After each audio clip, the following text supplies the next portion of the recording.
자,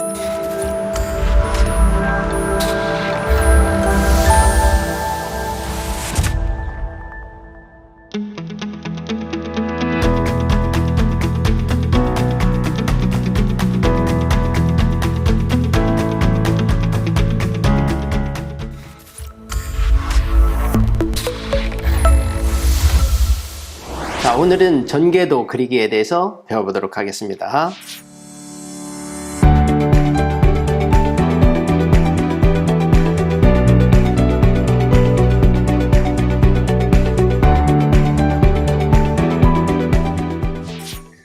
자, 전개도란 입체의 표면을 하나의 평면 위에 펼쳐놓은 전개된 그림을 우리가 전개도라고 합니다.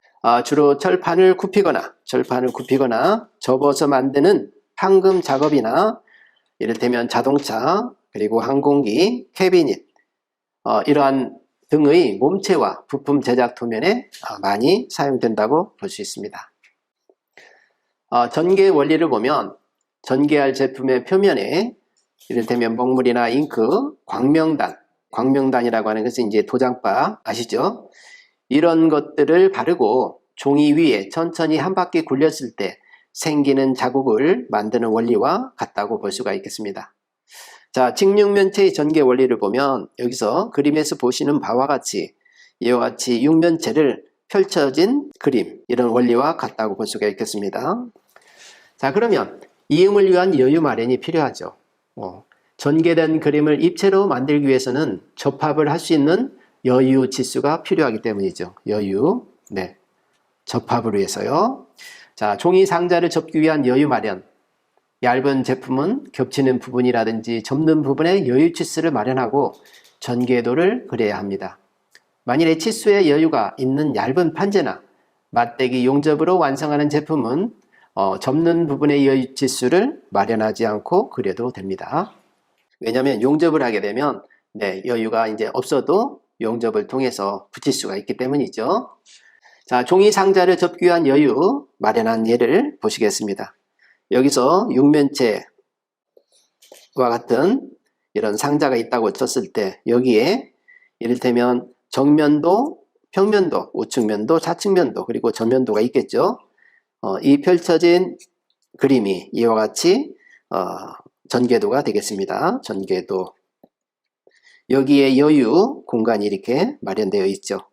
이거는 나중에 접히는 부분이 되겠고, 나중에 이런 부분이 옆에 이제 같이 붙일 수 있는 부분이 되겠습니다. 이런 이음이 여유가 있어야 되겠다 이거죠.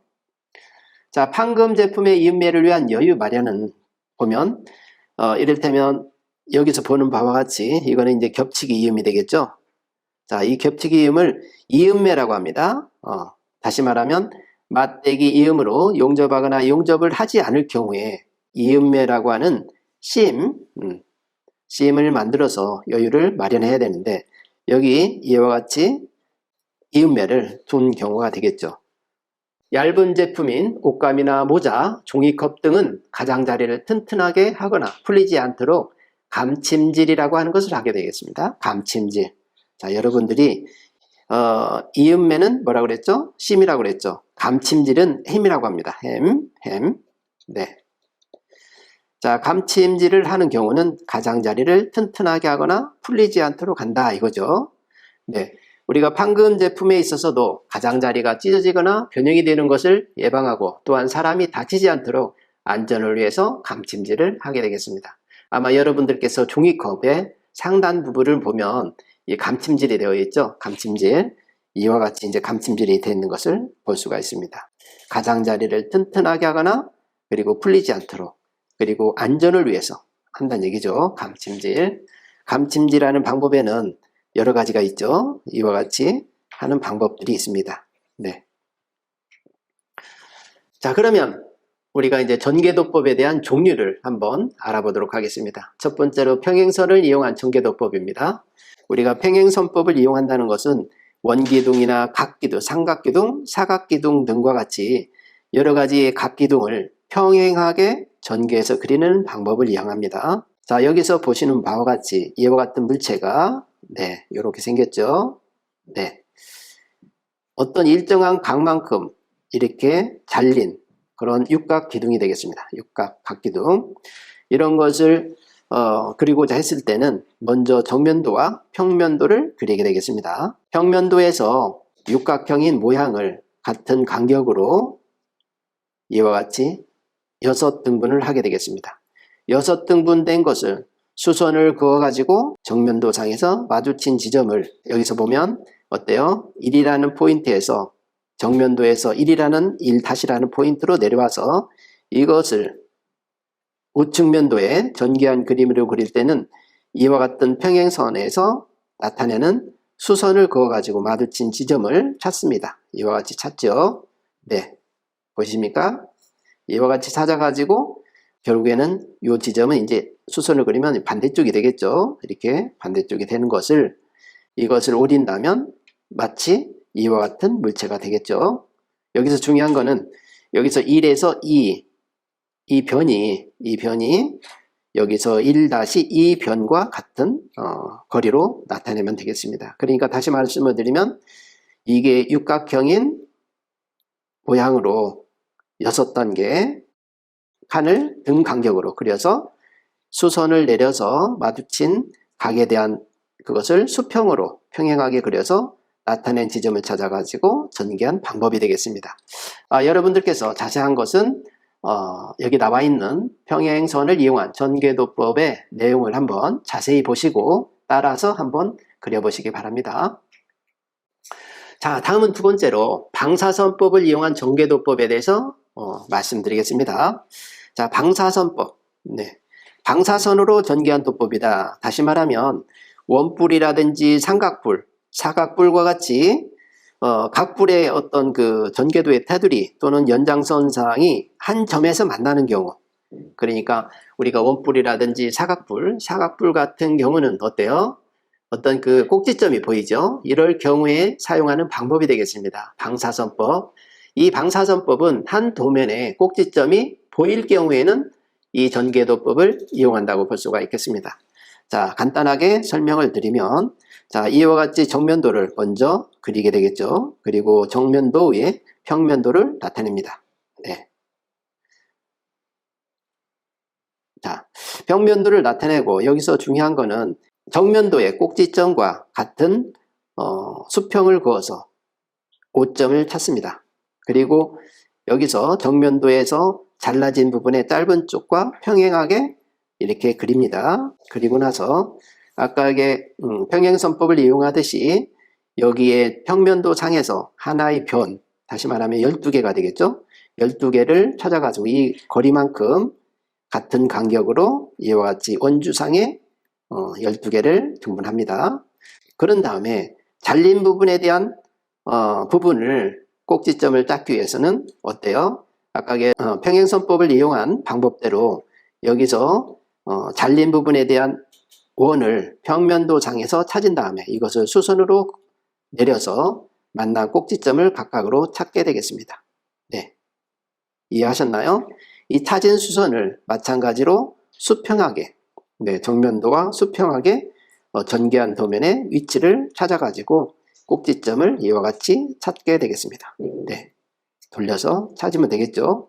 이것을 우리가 운영자를 통해서 부드러운 선으로 이렇게 나타내면 전개한 어떤 잘린 부분에 대한 선을 찾게 되겠습니다. 여기에서 중요한 거는 시타 값인데, 시타, 이 각의 각은 결과적으로 우리가 반지름에 대한, 다시 말하면 이 평면도상에서 이 반지름에 대한 것을 우리가 전체 길이만큼 나눠서 360도로 곱한 것이 되겠다 이거죠. 360도. 자, 요거에 따라서 이 길이가 되겠습니다. 자, 방사선법을 이용한 전개도법에 대한 상세한 내용은 여러분들이 여기 나와 있는 설명을 보시면서 한 번 더 해보시기 바랍니다. 자, 다음은 세 번째로 삼각형법을 이용한 전개도법입니다. 이를테면은 방사선법은 꼭지점이 도면 안에 있을 경우에 사용한다고 그랬죠. 그러나 꼭지점이 도면 안에 들어오지 못할 경우에는 삼각형법을 이용합니다. 다시 말하면 전개도의 꼭지점이 너무 멀리 있어 방사선법을 이용한 전개도법을 이용하기 어려운 경우에 이를테면 각뿔이라든지 원뿔 등과 같이 이러한 것은 해당하는 면을 몇 개의 삼각형으로 나누어서 전개도를 그리는 방법이 되겠습니다. 그래서 여기서 보시는 바와 같이 정면도를 그리고 평면도를 그리게 되겠습니다. 자, 여러분들이 보시는 바와 같이 등분선의 길이 여기 있죠. 등분선의 길이와 그리고 대각선의 길이가 있습니다. 여기 대각선의 길이.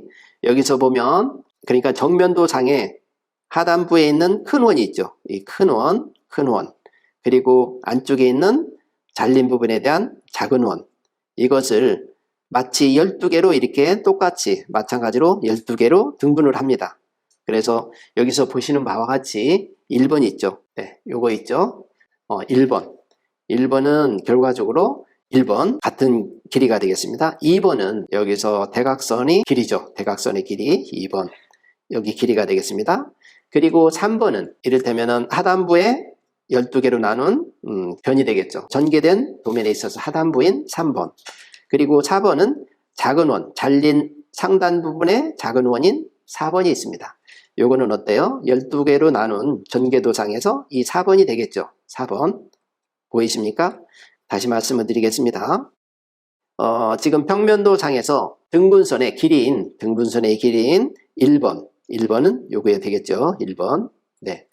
그리고 2번은 대각선의 길이인 2번이 평면도상의 길이. 그리고 3번은 전개도상에서 하단부에 각각으로 12개로 나눈 길이. 그리고 4번선은 평면도상에서 안쪽에 잘린 부분에 대한 길이. 이것을 12개로 나눴을 때 길이가 되겠습니다. 이것을 연결해서 그리게 되면 결과적으로 이와 같이 삼각형법을 이용한 전개도법이 되겠습니다. 그래서 이것을 나중에 어때요? 붙이게 되면 이와 같은 잘린 원뿔이 되겠죠. 그래서 삼각형법은 전개도의 꼭지점이 도면 안에 있지 않고 멀리 있는 경우에 이용을 한다 이거죠. 자, 여기에 삼각형법을 이용한 전개도법이 자세히 설명되어 있습니다. 방금 전에 설명 참고하셔서 여러분들이 한번 그려보시기 바랍니다. 자, 그러면 여러분들께서 실습 과제를 안내해 드리겠습니다. 자, 다음 그림과 같이 평행선법을 이용하여 각기둥 전개도를 그려봅시다. 다만 재료의 두께는 무시하고 이음이 짧은 부위를 이음매 없이 전개합니다. 요구사항 안내합니다. 도면의 양식에 따라 윤곽선, 중심마크, 표제란을 그립니다. 그리고 선은 용도에 알맞게 선택하며 일정한 굵기로 긋습니다. 도명은 전개도로 합니다. 자, 여러분들께서 보시는 전개도를 보시고 한번 따라 그려보시기 바랍니다. 실습하는 과정에 대한 설명을 참고하시기 바랍니다. 자, 오늘은 전개도법에 대해서 공부해 봤습니다. 여러분 수고 많았습니다. 다음 시간에 보도록 하겠습니다.